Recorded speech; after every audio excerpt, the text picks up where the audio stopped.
I'm being joined by Maharashtra Home Minister to speak briefly over the actions taken on the loan app fraud cases. Sir बहुत बहुत शुक्रिया mirror now से बात करने के लिए। सवाल ये है कि लगातार loan app cases, fraud cases report किए जा रहे हैं। महाराष्ट्र का गृह मंत्रालय क्या कर रहा है, किस तरीके के एक्शंस इनिशिएट किए गए हैं इन सारी घटनाओं पर काबू पाने के लिए? ये बात हमारे भी सामने आई हुई है कि काफ़ी ऐप जो है फाइनेंस रिलेटेड ऐप्स हैं वो बाज़ार में आ रहे हैं। इसके बारे में हमने एक कमेटी सेटअप की है और वो कमेटी को ये बताया गया है कि इसमें हम क्या क्या सुधार ला सकते हैं। पहले तो इस ऐप के बारे में हमने गूगल को लिखा है, गूगल को बताया कि इसके ऊपर कैसे कंट्रोल ला सकते हैं, आप वो देखिए।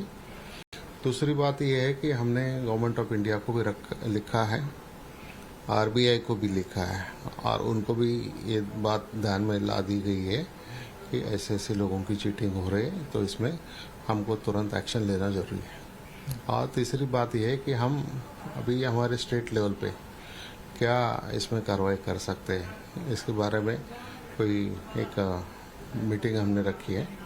उसमें हमने सारे हमारे जो वरिष्ठ अधिकारी उनके साथ बात करके इसके लिए एक प्रॉपर मेथड जो है वो प्रॉपर मेथड हम एक तैयार करेंगे और जो फोर्स हमारा कम गिरता है, क्योंकि आजकल क्या होता है कि हर डिस्ट्रिक्ट में एक साइबर पुलिस स्टेशन है।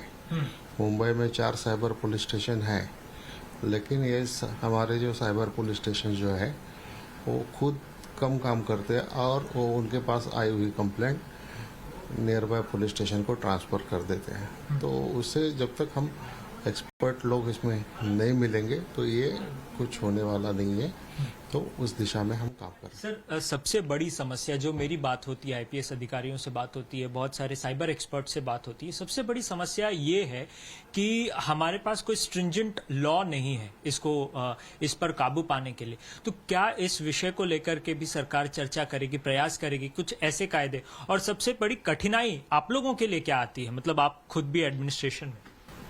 नहीं, दो बातें हैं कि एक तो स्ट्रिंजेंट लॉ नहीं है, इसी के लिए जो कमेटी का चयन किया गया है इसी वास्ते किया गया है। और दूसरे जो अभी अधिकार देने की बात है, आज के तारीख में सिर्फ इंस्पेक्टर ये साइबर क्राइम का इंक्वायरी कर सकता है। तो मुझे लगता है कि इसको और नीचे तक अधिकार देने की आवश्यकता है और हम दे देंगे, तो उसमें से थोड़ा जल्दी निपटारा होगा। एक समस्या और भी इसमें होती है कि एडवांस जो टूल्स होते हैं कुछ साइबर क्रिमिनल्स को पकड़ने के लिए, वहां पे भी दिक्कतों का सामना करना पड़ रहा है क्या राज्य सरकार को? क्योंकि कुछ चीजों को लेकर के केवल केंद्र को ही उसके अधिकार होते हैं, राज्य सरकार की एक लिमिटेशन है। तो ये भी दिक्कतें हैं क्या राज्य सरकार के पास?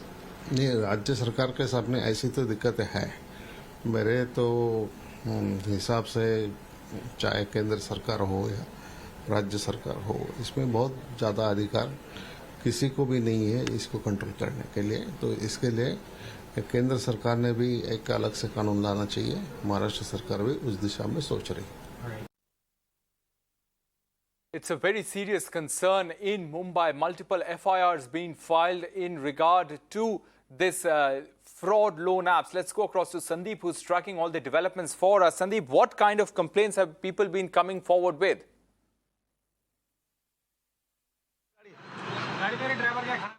Loan app scam is concerned, 27 FIRs so far has been registered in the city, and now in fact we were speaking to Maharashtra Home Minister. In the past also we have spoken to cyber officials.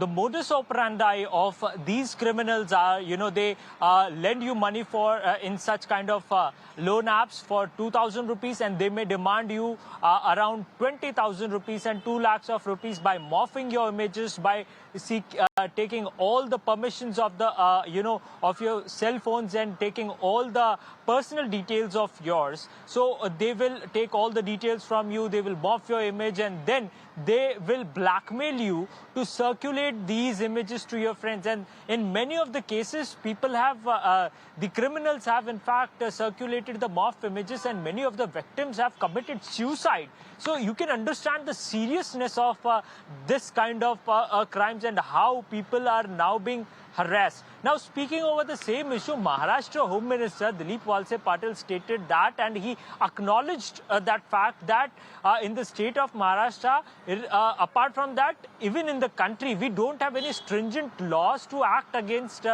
such kind of cyber criminals, and we don't have any kind of advanced tools. Remember, there are a number of advanced tools which is being used by cyber criminals, but when we talk about India, we have some limitations with it, and it takes a lot of tools to to handle such kind of criminals. So the state government have limitations, and the central, in fact, has to make a stringent law. That's what Home Minister said. So definitely, there are a number of things he pointed out, and in fact, a committee is formed by the state government to take suggestions what actions needs to be taken, what kind of laws can be made, and what kind of tools can be acquired to tackle such kind of crimes in the city and the state. Yes, Sandeep, very, very serious concern there for the moment. Thanks very much for joining us with those details. Let's, in fact, take this to our experts to understand how these criminals operate and what can the consumers do who fall victim to such fraud apps.